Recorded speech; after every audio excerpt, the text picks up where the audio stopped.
Pois é, meus amigos. Hoje eu gostaria de comentar um assunto que para mim foi muito pouco divulgado na mídia de um modo geral, né, no Brasil inteiro, e que diz respeito a uma derrota que o ministro Alexandre de Moraes sofreu em um órgão internacional.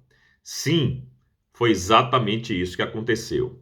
E do que se trata? Bom, a União Interparlamentar, que é uma entidade global com sede na Suíça e é ligada à ONU, Organização das Nações Unidas, reconheceu de forma unânime que o senador Marcos Duval, do Podemos do Espírito Santo, foi alvo de violações dos direitos humanos no Brasil.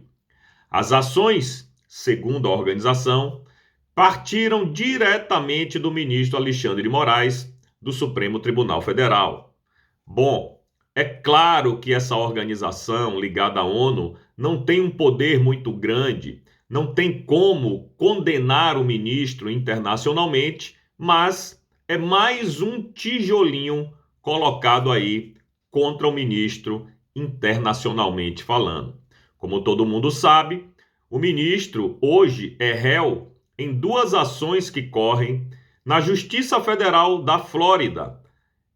Uma colocada pela Big Tech Truth Social, do presidente Donald Trump, e a outra pelo Rumble, do Chris Pavlovski. E lá ele é réu e a ação está correndo livremente.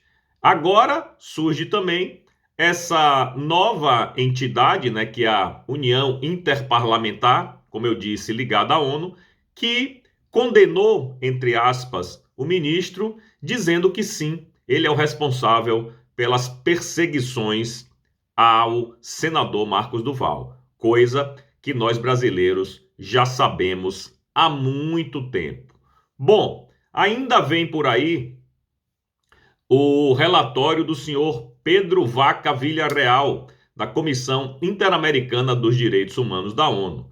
Mas esse relatório aí, eu acho que o brasileiro deveria colocar as barbas de molho e não esperar muita coisa não do senhor Vaca, porque a gente sabe que o senhor Vaca é um esquerdista e recentemente, como eu havia comentado no meu canal, o Vaca apresentou o relatório sobre liberdade de expressão de 2024 na América Latina e não citou absolutamente nenhum dos absurdos que a Suprema Corte e o governo perpetraram contra jornalistas de direita, contra o deputado Daniel Silveira, contra as pessoas do dia 8, para a organização Interamericana, a Comissão Interamericana dos Direitos Humanos. Nada disso existiu no Brasil.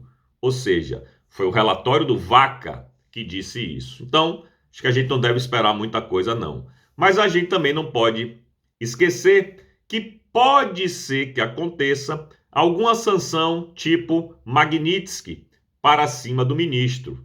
E, evidentemente, que eu acredito que essa resolução lá, né, da União Interparlamentar pode ajudar, sim, a que os Estados Unidos vejam o que de fato está acontecendo no Brasil.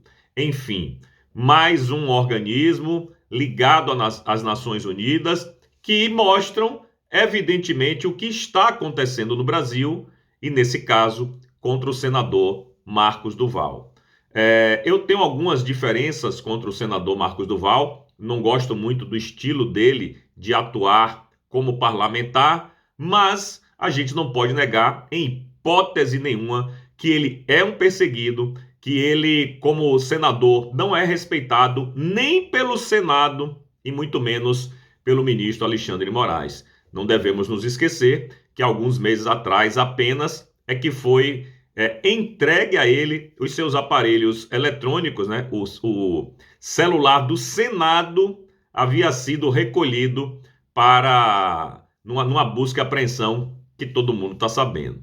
Enfim, a cada vez mais, a cada dia que passa, o mundo percebe quem é o ministro e o seu modus operandi no Brasil. E eu acho que isso é bastante importante para que as pessoas tomem consciência do que está acontecendo aqui. E a cada organismo internacional, a cada sanção, a cada, pelo menos, estudo de sanções que poderão ser colocadas contra ele, as pessoas começam a perceber que no Brasil não é uma ditadura. A gente viu recentemente o eurodeputado polonês Dominik Tarczyński, que resolveu levar adiante sanções contra o ministro em solo europeu. Ou seja, a vida do ministro, por enquanto, está de boa na lagoa, mas pode ser que daqui para frente, num futuro próximo, as coisas não fiquem assim tão céu de brigadeiro para ele. Aguardemos. E você, meu amigo, o que é que você acha?